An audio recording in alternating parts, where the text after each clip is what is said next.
ছেলের ডেড বডিটা ইভেন আমি পাবো কিনা, যারা এটাও জানে না তাদের মনের অবস্থা জানেন। লাশের মধ্যে আপনাদের কত ছিল না, পুরো চাই হয়ে গেছে। আমাদের সামনে কতগুলো লাশ নিয়ে যাওয়া হয়েছে, আপনারা কিভাবে বলেন 15-20 জন মারা গেছে, আমাদের একটা টিচার মারা গেছে, আমাদের কষ্ট লাগে নাই? তোমরা কেন লাশ লুকানো কেন? 50% 60% এরকম শুধু পড়া যাচ্ছে, আর লাশের তো কোনো হিসাবই ছিল না আমাদের কাছে।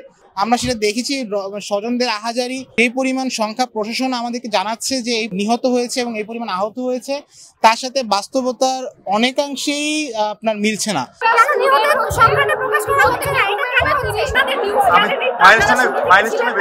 আপনারা যে শুরু থেকে ছিলেন, আপনারা সব দেখতে পাচ্ছেন কয়টা অ্যাম্বুলেন্স আসছে, কয়টা লাশ নিয়ে যাওয়া হয়েছে, আপনাদের সামনে কতগুলো লাশ নিয়ে যাওয়া হয়েছে, আপনারা কিভাবে বলেন 15-20 জন মারা গেছে? বাচ্চাদেরকে বুঝতেছে তারা কি মনে করতেছে, তারা কি বেঁচে আছে না মারা গেছে? এটা কিন্তু কেন নিহতের সংখ্যাটা প্রকাশ করা হচ্ছে না? এটা কেন হচ্ছে? তারা ভিডিও শুরু করছে, আহত ব্যক্তিদের কারণে ভিডিও শুরু করছে। আমাদের বাচ্চা তাদের কর্তব্য কি ছিল? আহতদের সেভ করা, আহতদের হসপিটালে নিয়ে যাওয়া। তারা কি করছে? তারা এগুলো করে নাই, তারা ভিডিও করছে, লাইভ টেলিকাস্ট করছে, লাইভ ওখানে আগুনে পুড়ে বের হয়ে আমাদের কাছে এই টাইমে তারা কেন ভিডিওগুলো দেখাবো? ভিডিওগুলো কি দেখাবো? ভিডিওগুলো পুরো সব ভিডিও আছে। আপনারা যখন নিজেরাই ভিডিও করে দেখাইতেছেন যে ক্লাসের মধ্যে আপনাদের কতটুকু ছিল না, পুরো চাই হয়ে গেছে। এখনো তাদের বলা হয় না তাদের বডিটা কোথায়? ওখানে আমাদের 30 জনের বেশি, 50 জন ওভার প্লাস ওখানে ডেড হয়েছে, তাহলে কারা কোথায় আছে, কিভাবে আসছে? এটা কি আমরা যে কয়টা কতজন মারা গেছে, আমরা 20 জন ভাবলাম না, আমরাও সারা রাত কইতে পারি নাই। ওই সব মা বাবার কি হইছে, যারা ভালো করে জানেও না আমার মেয়ে বাইচা আছে, আমার মেয়ে মহিলা আছে, আমার ছেলে বাইচা আছে, আমার ছেলের ডেড বডিটা ইভেন আমি পাবো কিনা, যারা এটাও জানে না তাদের মনের অবস্থা জানেন।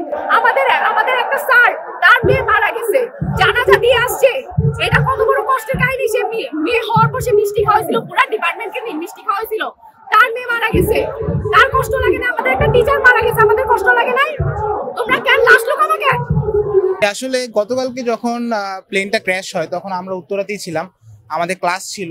ক্লাস থেকে বের হওয়ার পর আমরা যখন দেখছি যে মাইলস্টোনে আপনার একটি বিমান ক্র্যাশ হয়েছে, তখন আমরা যতটা দ্রুত সম্ভব পেরেছি আমরা এখানে চলে আসার চেষ্টা করেছি, কিন্তু ততক্ষণে আপনার ফায়ার সার্ভিস, আর্মি এবং প্রশাসনিক কর্মকর্তারা এবং ভিতরে যারা ছিল, যে সকল স্টুডেন্টরা ছিল, তারা সেখানকার অবশ্যই কন্ট্রোল নিয়ে নেয়, তাই আমরা ভিতরে প্রবেশ করতে পারিনি। এবং যাদের অবস্থা একদমই ক্রিটিক্যাল ছিল তাদেরকে ঢাকা মেডিকেল কলেজ, কুর্মিটোলা এসব জায়গাতে নিয়ে যাচ্ছিল। প্রথম যেটা সবচেয়ে বড় সমস্যা হয়েছিল যে আসলে আমরা এরকম কোনো কাউন্ট ডাউন করতে পারিনি যে আসলে কত মানুষ আসতেছে, কারণ শুধু যেই যাচ্ছে শুধু পোড়া, 50% 60% এরকম শুধু পড়া যাচ্ছে, আর লাশের তো কোনো হিসাবই ছিল না আমাদের কাছে।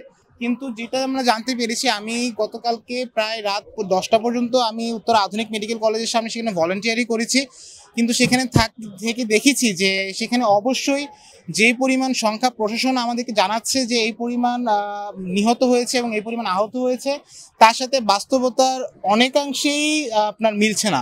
আমরা সেটা দেখেছি, স্বজনদের আহাজারি, অনেক গার্জেন আসছেন, তারা তাদের সন্তানকে পাচ্ছে না, তাদের সন্তান কি উত্তর আধুনিকে না ঢাকা মেডিকেল কলেজে না কুর্মিটোলাতে আদৌ কি তারা বেঁচে আছে নাকি বেঁচে নেই, তারা কোনো সন্ধানই পাচ্ছেন না।